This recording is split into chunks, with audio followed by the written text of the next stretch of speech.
감사합니다. 이제 오늘과 내일로 이제 월요일까지 하면 아마 이 역대상 마무리를 하는데요. 이 역대상은 지금 아담으로부터 시작을 해서 이제 인류 전체 역사를 이제 족보로 쭉 다루면서 이제 이스라엘에 있는 인물들을 쭉 다뤘습니다. 그래서 그리고 나서 9장부터 10장까지 이제 사울 왕의 죽음을 다루고 이제 11장부터 지금 내일까지 보실 우리 29장까지 이 다윗의 인생에 대해서 쭉 다루고 있습니다.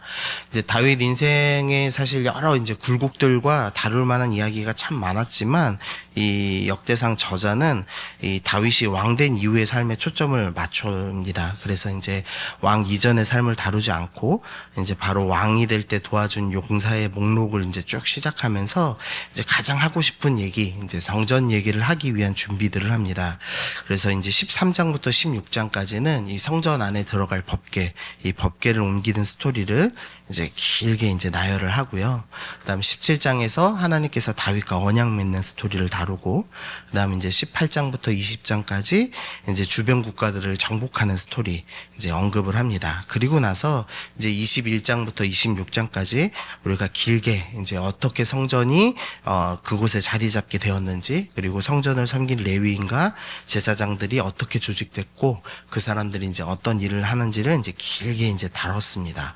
그리고 나서 이제 드디어 이제 28장에서 다윗이 이제 사람들을 다 모으고 이제 솔로몬에게 왕위를 물려주는 이제 내용들이 이제 다뤄지고 있습니다. 그러면서도 이제 철저하게 핵심은 이제 성전 중심으로 이제 본문을 다루고 있습니다.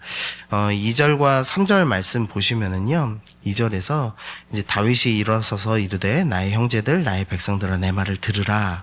나는 여호와의 언약궤 곧 우리 하나님의 발판을 봉안할 성전을 건축할 마음이 있어서 성전 건축할 재료를 준비하였으나 하나님이 이르시되 너는 전쟁을 많이 한 사람이라 피를 많이 흘렸으니 내 이름을 위하여 성전을 건축하지 못하리라 하셨느니라 라면서 이제 다윗이 백성들에게 이야기를 시작합니다. 이 다윗은 지금 성전을 건축하고 싶었습니다. 하지만 이 성전은 평화의 상징이어야 하기 때문에 이 피를 많이 흘린 다윗은 이제 성전을 건축할 수 없다라는 하나님의 말씀을 들었습니다. 이 사실 전쟁은 다윗이 원해서 한 일이 아니죠. 이제 그럼에도 불구하고 하나님께서 이제 너는 건축하지 못한다라고 말씀을 하셨습니다. 그러니까 다윗 입장에서는 조금 억울할 수도 있습니다. 하나님, 제가 원해서 한 전쟁도 아닌데 저는 너무 성전 건축하고 싶은데 왜 못하게 하십니까? 라고 이제 불평할 수도 있었습니다. 그런데 이 다윗이 자기의 사명이 성전 건축이 아니라 이제 성전 건축을 준비하는 일이라는 것을 깨닫고 그 이후에 철저하게 준비하는 삶을 살았습니다. 그래서 18장에서 20장의 그 전쟁 목록을 쭉 다루면서도 이 저자의 이 포인트는 이 전쟁을 하였다 이게 아니라 그 전쟁을 통해서 성전을 건축할 재료들을 다윗이 준비했다라는 이야기를 계속하죠. 그리고 나서 이 모든 일을 이 9절에 보면은 솔로몬에게 권면하면서 너는 내 아버지 내 하나님의 아버지 하나님을 알고 온전한 마음과 기쁜 뜻으로 섬길지어다라고 하면서 자신이 성전 건축하고 싶었지만 건축을 못하고 준비하는 일을 하였음에도 나는 기쁨으로 했고 너도 기쁨으로 해라라는 권면의 이제 스토리가 이어지는 것을 볼 수가 있습니다. 우리가 이 주인공이 아닌 것을 알 때 참 기쁨으로 하기가 참 힘듭니다. 이제 내가 열매 따먹는 역할이 아니라 열심히 농사만 짓고 열매 못 맺는다라는 것을 알게 될 때 기쁨으로 감당하는 것이 참 어렵습니다. 근데 그럼에도 다윗은 지금 이 모든 일을 기쁨으로 감당하기를 결정하는 모습을 보게 됩니다. 예화 하나만 좀 들면요. 제가 이제 그 예수전도단 이제 인천대에서 이제 예수전도단 그 처음 들어가서 학생으로 이제 사역을 시작하는데요. 처음 들어갔더니 이제 한 선배들이 한 30명 정도 모이더라고요. 그러니까 이 청년들 30명 모여서 매주 예배드리면 얼마나 이제 뜨겁고 기쁘게 예배를 드렸겠습니까? 그래서 1년을 예배를 참 잘 드렸습니다. 근데 그러고서 이제 2학년이 딱 됐는데 이제 선배들 중에 이제 기라상 같은 선배들은 졸업을 하고 그때부터 이제 위기가 찾아오더라고요. 이 3학년 선배들이 예배를 안 나오는 겁니다. 그래서 30명이었던 공동체가 한 자릿수로 줄었어요. 그러니 뭐 예배에 힘 하나도 없죠. 그리고 저희가 점심마다 이제 중보기도 하고 아침에는 묵상하고 하는데, 원래는 뭐 10명 가까이 모여가지고 이제 아침에 묵상하고 점심에 중보기도를 했는데 아무도 안 오더라고요. 그래갖고 이제 아침에는 저 혼자 묵상하고 점심에는 간사님하고 저하고 둘이서 기도하고 이제 그걸 이제 시작을 한 겁니다. 너무 낙심되더라고요. 그래서 이제 하루는 너무 낙심돼 갖고 그 동아리 방에 앉아 갖고 기도하면서, 하나님 이게 뭡니까? 이제 뭐 이거 망하는 겁니까? 어떻게 해야 됩니까? 하는데, 이 제 생전에 이제 몇 번 없는 이제 하나님께서 말씀하신 듯한 그런 이제 그 메시지를 받았어요. 그 메시지는 뭐냐면, 언젠가 회복될 거다. 근데 너는 못 볼 거다. 그런데 너 계속 있어야 된다. 할 수 있냐? 이제 이게 이제 하나님 메시지의 핵심이었습니다. 이 세상에 회복될 거니까 기도해라 라고 하셔도 감당하기 힘든데, 회복될 건데 너는 못 본다. 그래도 있을 거냐라고 질문하시니까, 뭘 말하기 참 뭐하더라고요. 그럼 뭐 어떻게 합니까? 이제 도망가야 될지 이제 남아야 될지 결정해야 되죠. 근데 그때 그래 그러면 한번 남아보자. 이제 마음에 이제 좀 결심이 서더라고요. 그래서 주님 못 봐도 좋으니까 회복시켜 주십시오. 이제 기도하고 남기로 결정했습니다. 그리고선 제가 학교를 10년을 다녔는데요. 10년을 다니면서 결국 부흥하는 거 못 봤습니다. 근데 참 희한한 게요. 제가 있을 때 이제 키워놨던 제 후배들, 그 친구들이 리더가 되고 제가 딱 졸업하고 나서 예배를 30명 회복하더라고요. 그래서 저는 한 번도 못 봤습니다. 근데 이제 제가 아는 게 있죠. 준비한 자의 기쁨은 압니다. 제가 30명 왜 됐냐? 후배들은 모를 텐데 저는 아는 거죠. 제가 기도하고 제가 지켜서 보게 된 거죠. 그러니까 참 그 준비한 자의 기쁨이 있습니다. 근데 다윗이 지금 하나님께서 그 은혜를, 그 사명을 주신 겁니다. 그리고 다윗이 그것을 기쁨으로 감당하기로 결정했습니다. 그 물돈 하인만 알더라 라는 구절이 있죠.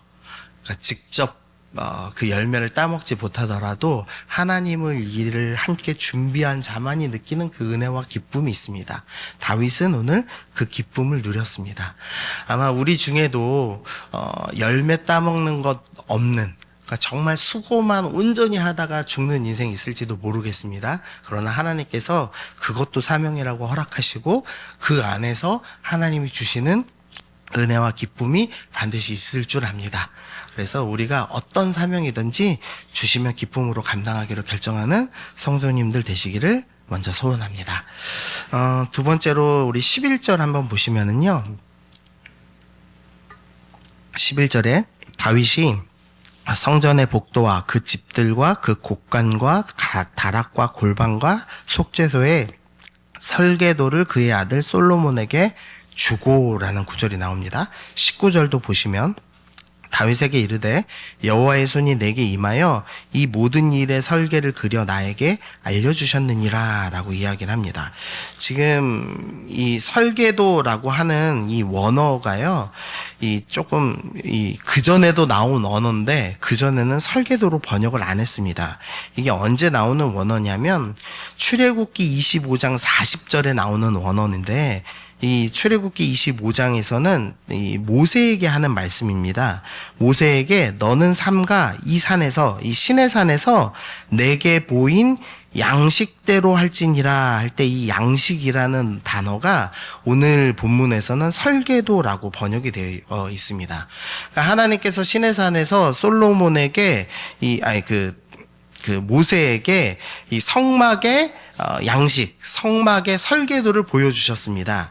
근데 그리고 오늘 본문에서 다윗도 하나님께 이 설계도를, 성전의 설계도를 자기가 받았다라고 이야기하는 구절이 나오고 있는 겁니다.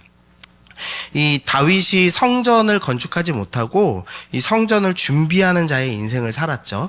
그리고 다윗 인생에 가장 독특한 점이 있는데 기적이 없습니다. 물론 골리앗을 돌로 이 머리 친 장면이 이 하나님의 은혜가 있었다. 그건 맞죠. 그러나 다윗이 이전의 삶에도 목자로서 이 동물들 맞추면서 삶을 살았죠. 그러니까 다윗 인생에 기적이라 할 만한 일이 전혀 없습니다. 한 번도 없죠. 잘 생각해 보시면. 거기다가 다윗 인생에 조금만 잘못해도 바로 선지자가 와서 책망합니다. 그래가지고 항상 벌이 뒤따르죠. 그래서 잘못하면 바로 벌받는 인생 살았습니다. 그러니까 이제 우리가 생각할 때 은혜 없어 보이는 인생을 살았습니다. 그런데 다윗의 말년에 이제 어떤 은혜가 있냐?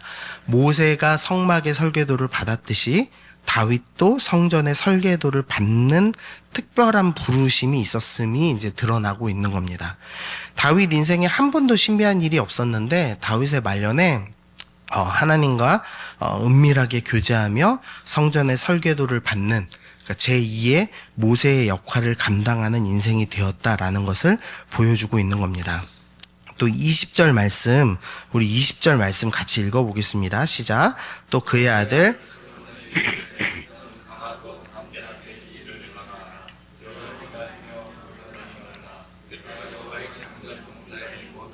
마치기까지 여호와 하나님 나의 하나님이 너와 함께 계시사 내게 떠나지 아니하시고 너를 버리지 아니하시니라. 아멘. 이 구절 보시면은 딱 떠오르시는 말씀이 있죠. 여호수아가 처음 받았던 말씀, 강하고 담대하라 라는 말씀입니다. 이 여호수아서 이제 1장 8절에 있는 그 말씀은 이제 하나님께서 여호수아에게 하시는 말씀인데, 여호수아가 이 동일한 말씀을 누구에게 받냐면 신명기 31장에서 모세가 여호수아에게 동일하게 이야기하면서 강하고 담대하라라는 말씀을 합니다. 그러니까 지금 모세가 이 성막의 설계도를 받고 그 다음에 그 후계자였던 여호수아에게 강하고 담대하라라고 권면하였던 것처럼 지금 다윗도 제2의 모세가 되어서 성전의 설계도를 받았고 또 이제 이 성전을 건축할 솔로몬에게 후계자에게 강하고 담대하라라는 말씀을 하면서 이 선지자가 되었다, 제2의 모세가 되었다라는 것을 분명하게 지금 드러내주고 있는 장면입니다. 그리고 또한 이제 조금 어렵지만 7절 말씀 보시면은요, 그가 만일 나의 계명과 법도를 힘써 준행하기를 오늘과 같이 하면 내가 그의 나라를 영원히 견고하게 하리라 하셨느니라. 지금 솔로몬에게 네가 계명 잘 지키면 너의 나라가 견고하게 될 거야 라고 이제 하나님의 말씀을 이제 다윗이 전달해 주는 장면이 나오는데요. 이제 이게 역대상에서는 17장에 나오고 이제 자세하게는 사무엘 하 7장에 나오는 다윗과 하나님이 맺으시는 언약, 다윗 언약에 관한 스토리입니다. 이 다윗 언약 스토리가 어려운 점이 뭐냐면 하나는 영원한 나라를 약속하신다는 것이고, 그런데 동시에 이제 언약을 성실히 이행하면, 조건을 행하면 네가 영원히 왕위를 얻을 거야 라는, 어떤 것은 무조건적으로 왕위를 주신다라고 약속하고 어떤 것은 조건을 맺어야 그 영원한 왕위를 주신다라고 약속하시는 이중적으로 되어 있다는 게 어려운 내용입니다. 근데 이 내용이 참 파악하기 어려운데 지금 다윗이 정확하게 이해하고 솔로몬에게는 지금 계명을 준행하면 견고하게 될 거야 라고 말씀하죠. 하나님께서 이 다윗에게 언약을 맺으면서 이 언약을 두 갈래로 말씀하십니다. 하나는 이 다윗의 자손, 예수님을 통해서 성취되는 말씀을 알려주셨습니다. 예수님을 통해서 성취되는 약속은 무조건적으로 일어나죠. 그러니까 예수님을 통해서 영원한 나라인 하나님 나라가 이루어진다라는 설명을 해주시고요. 근데 동시에 육신의 자손들, 다윗의 육신의 자손들은 계명을 지켜야 나라가 견고해진다, 이어진다라는 이 이중적 의미를 설명하셨는데, 다윗이 이 말년에 선지자가 되어서 이 의미를 깨달은 겁니다. 그래서 솔로몬에게는 영원히 왕위가 이어진다가 아니라 말씀을 지켜야지만 이 나라가 견고해질 거다라는 설명을 하죠. 그래서 뭐 좀 복잡한 설명을 했지만 그냥 정리를 하면 다윗이 기적을 단 한 번도 보지 못했던 이 다윗이 말년에는 선지자가 되었다는 것입니다. 그러니까 충성스럽게 사명을 감당한 이 다윗이 말년에는 하나님의 은밀한 일, 은밀한 비밀을 허락받은 사람이 되었다라는 거죠. 이 야곱의 인생에도 참 독특한 점이 있는데, 야곱이 일생을 사실은 뭐 이렇게 별로 본이 되지 못하는 삶을 살아내었죠. 그런데 말년에는 어떤 사람이 되냐? 이 선지자가 되어서 이 자손들의 삶을 다 예언하고 하나님의 말씀을 대언하는 인생을 마치더라는 거죠. 하나님께서 우리 인생 가운데 참 그 은혜를 주시는데, 우리가 이 땅 가운데서 충성스럽게 말년 이 하나님을 섬겼을 때 말년에 하나님께서 비밀한 일을 드러내신다는 것입니다. 하나님과의 은밀한 교제를 허락해 주신다는 거죠. 거죠. 그래서 다윗이 그 은밀한 교제 가운데서 제2의 모세의 역할을 감당하는 것을 보게 됩니다. 그래서 우리가 좀 소망하셨으면 좋겠는데, 내가 말년에 뭐 하지? 나 말년에 이제 봉사도 못하고 아무것도 못할 텐데, 말년에는 기도하며 하나님의 은밀한 일을 보시는 것이 여러분의 사명입니다. 하나님과 기도 중에 깊이 있게 교제하시면서 하나님께서 계획하신 일을 우리에게 알려주시고, 우리는 그 자손들에게 하나님이 이런 은혜 준비했으니 너희 두려워하지 말아라, 강하고 담대하여라 라고 말씀을 전달하는 일이 우리에게 주어진 사명입니다. 그래서 말년에 할 일 없습니다 라고 하실 것이 아니라 말년에 하나님 앞에 머무시는 성도님들 되시기를 바랍니다. 그래서 우리의 각 가정 가운데 제2의 모세의 역할을 감당하시는 여러분들 되셨으면 좋겠습니다.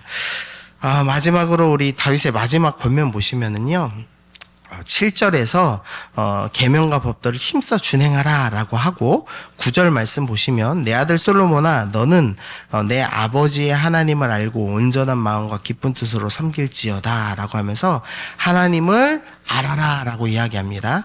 그리고 온전한 마음으로 기쁜 뜻으로 섬겨라 라고 말하고, 그리고 이제 10절 마지막 부분에 보시면 힘써 행하라 라고 말씀을 하고 있습니다.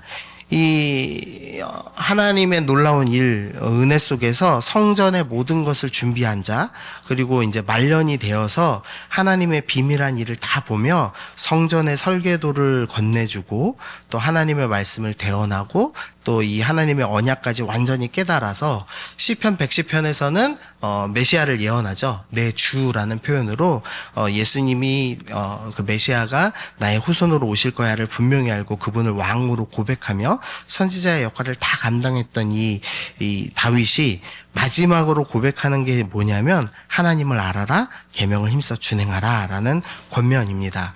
우리가 신비한 일을 엿보고 나면 꼭 말씀을 안 보고 신비한 것만 쫓습니다. 환상만 보려고 하고 방언만 하려고 하고 기도만 하려고 하죠. 그런데 선지자가 된 다윗이 마지막에 고백하는 것은 계명을 지키며 하나님을 알길 힘써라 라는 것입니다. 결국 말씀을 온전히 붙잡아라 라는 것이 이 선지자가 된 다윗의 마지막 고백입니다. 우리가 자꾸 착각하는데 이 말씀 없는 사명 없고 말씀 없는 신비란 존재하지 않습니다. 하나님은 말씀을 통해서 우리를 가르쳐 주시죠. 그래서 말씀 앞에 머무는 것, 그것이 우리에게 주어진 가장 위대한 일입니다. 우리는 가끔 신앙생활 하면서 이 로또를 꿈꿉니다. 그러니까 뭐 인생의 욕망으로서의 로또를 꿈꾸기도 하고, 근데 이제 신앙에서도 갑자기 기도하면 어느 날 신비한 로또를 받아서 뭐 이렇게 모세처럼 기적을 행하고 뭔가 신비한 것을 받을 거야 이렇게 이야기합니다. 그러나 하나님께서는 말씀의 사람이 되어야지만 그 신비로움을 볼 수 있다라고 우리에게 가르쳐주고 계시는 겁니다. 그래서 여러분들 마지막에 정말로 모세처럼 또 야곱처럼 우리 자손들에게 하나님의 말씀을 가르치고 대언하는 인생 되길 원하신다면 말씀을 읽으셔야 합니다. 우리의 신앙은 뿌린 것 없이 거두는 것이 아니라 뿌렸을 때 100배의 결실을 거두는 신앙으로 하나님이 부르셨습니다. 그래서 말씀 앞에 머물 때에만 100배의 결실을 맺고 하나님의 신비를 엿볼 수 있는 사람이 될 것입니다. 그래서 마지막 벌써 2025년이 절반이나 지났습니다. 근데 이 마지막 남은 이 6개월은 하나님, 내가 다시 말씀 앞에 머물겠습니다. 말씀을 붙잡겠습니다. 하나님 앞에 머물면서 하나님의 은혜 가운데 살기로 결단합니다. 그래서 열매가 허락되지 않더라도 준비하는 사명 잘 감당하며 말년에 하나님의 신비와 은혜를 전해줄 수 있는 그런 믿음의 부모가 되기를 소원합니다. 우리 그런 마음으로 오늘도 기도하시면서 하루 살아가시는 우리 성도님들 되시기를 소원합니다. 우리 함께 기도하시겠습니다. 하나님 아버지 감사합니다. 하나님, 이 다윗이 이 말년에 자신의 삶을 고백하며 그 성전의 설계도를 전달하는 제2의 모세의 역할을 감당하는 위대한 선지자가 되었음을 봅니다. 하나님, 하나님의 일을 충성스럽게 감당하며 하나님 말씀 앞에 충성스럽게 서 있던 자가 누리는 은혜가 있음을 봅니다. 하나님, 우리도 이 다윗의 삶을 돌아보며 하나님을 힘써 알며 말씀 앞에 머무는 삶 살아내어서 하나님, 하나님의 신비로운 은혜를 경험하고 그것들을 자손들에게 나누어 줄 수 있는 믿음의 조상 보상되기를 소원합니다. 우리 삶 가운데 하나님, 오직 하나님만을 바라보며 충성스럽게 살아갈 수 있는 그런 믿음의 사람 되게 하여 주옵소서. 감사드리며 예수님의 이름으로 기도드립니다. 아멘.